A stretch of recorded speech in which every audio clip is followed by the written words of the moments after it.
Two. Hello and welcome to Saffron Honey Chai.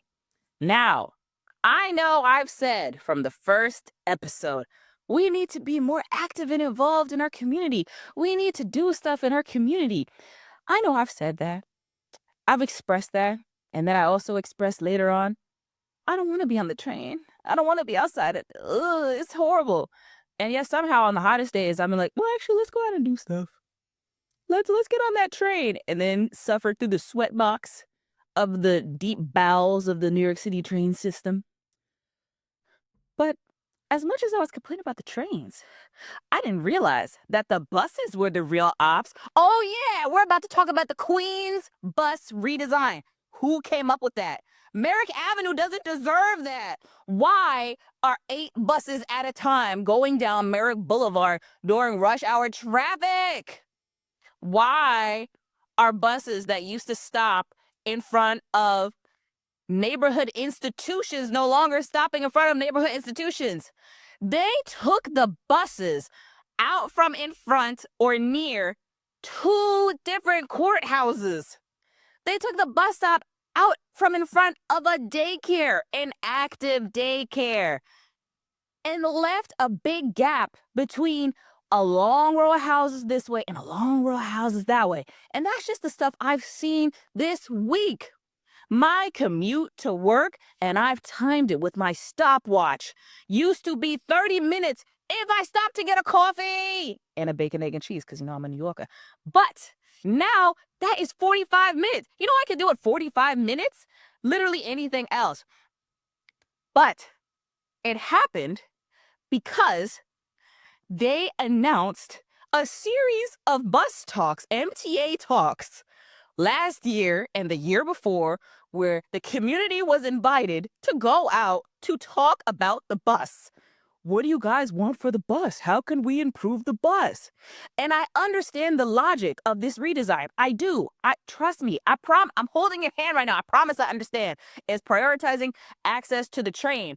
But the thing about Queens as a non-train hub, as a real bus city baddie, is the fact that everything you need to get to, you have to get to with a bus. All the apartments, all the shopping centers are most easily reached by bus. There are places trains don't even go that are bustling metropolises in their own right. So this redesign is really flying in the face of all the cultural diversity of Queens in particular. There is no reason why a 90-year-old granny should have to struggle off of the bus with her walker at the train when her stop used to stop right in front of her apartment building. She can't get out there to those bus talks, but we can. And we can raise hell. I have put the comment box for the MTA in the description. Click on it, please and thank you. Or in my bio, whatever. But the bus redesign is just one part of how we can be more active in our community because, as of this morning of this recording, Zohran Mamdani was labeled the official Democratic candidate for the New York City mayor. And we did that in the polls, ranking him. Thank you all for voting, even if you were a loser. But what we can do here is not be comfortable. Oh, he got it. We did it. The mayoral is similar to the presidential. It's a big election. We're all very excited about it, but no one ever does any research about anything else on the ballot. We're just like, I'll just fill this out. We'll just fill it. We need to be more aware of our local community because our local community, our smaller politicians, our council members, they have the money in the pool to get the things we need done. They have what we need.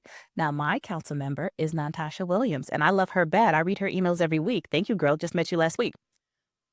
And you need to find out who your council member is as well, because there's a lot of things happening in this city as a whole going forward, such as Coney Island. Oh, yeah, they're trying to take Coney Island and turn it into I don't know what, but we're not about to let that happen. Now, there is still a petition going on to save Coney Island.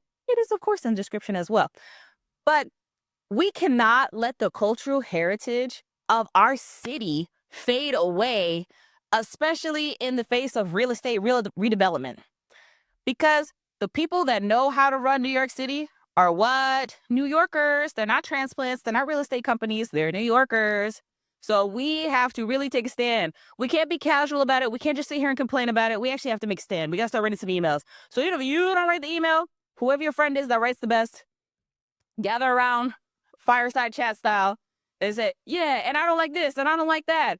And there's not enough seats on the bus stops. Like, we need to really lock in on this and make this happen, because we did lose a little bit with this bus redesign, but we have plenty of time to complain and make them fix it, because this is only phase one.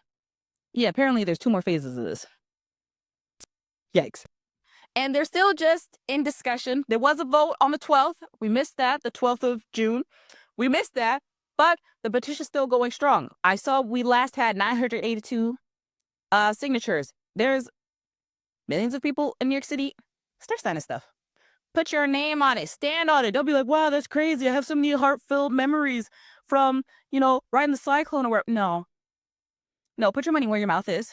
At least put your name where your mouth is. Stand up and do something. We have to do something. We can't lose our culture like this. We really have to work harder at preserving it.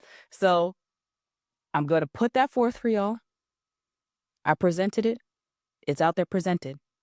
And I thank you for taking the time to listen, and I know your passionate anger, because I know I was so pissed when I was on the bus and they skipped my stop, or when I walked to a stop I could usually always catch my bus at and it was gone, or my connection spot is missing. Now I got to figure out a whole new way to get from place A to place B. I might as well go to Manhattan. And we don't have to do that, because Queens is queen, okay? Anyway, thank you so much for tuning in to this episode. And, I'll see you next time.